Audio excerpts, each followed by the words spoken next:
In this guide, I'm going to show you how you can recover permanently deleted photos on your iPhone. If you do find this guide helpful, make sure to like the video and subscribe to the channel with all notifications on. It really does help the channel and lets us know that you want more content like this. We'd greatly appreciate it. And if at any point through this guide you do have any questions, just ask them down in the comment section below and we can help you out further. I'm going to be doing my best to reply to every single comment down there.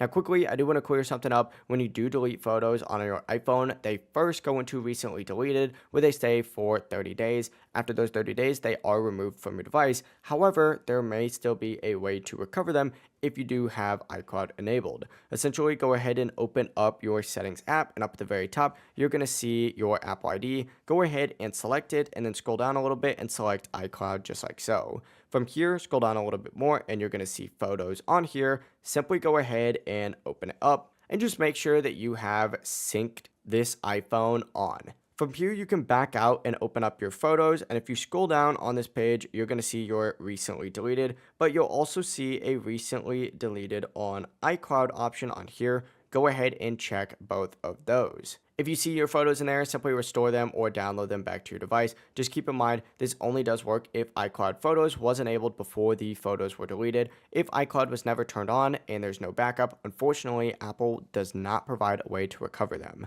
But yeah, that is it. That is how you can recover permanently deleted photos on your iPhone using iCloud. If you did have any questions, just ask them down in the comment section below and we can help you out further. I'm going to be doing my best to reply to every single comment down there. Before you do leave this guide though, make sure to like the video and subscribe to the channel with all notifications on. It really does help with the channel. It lets us know that you want more content like this. We'd greatly appreciate it. Have a great rest of your day though. Peace.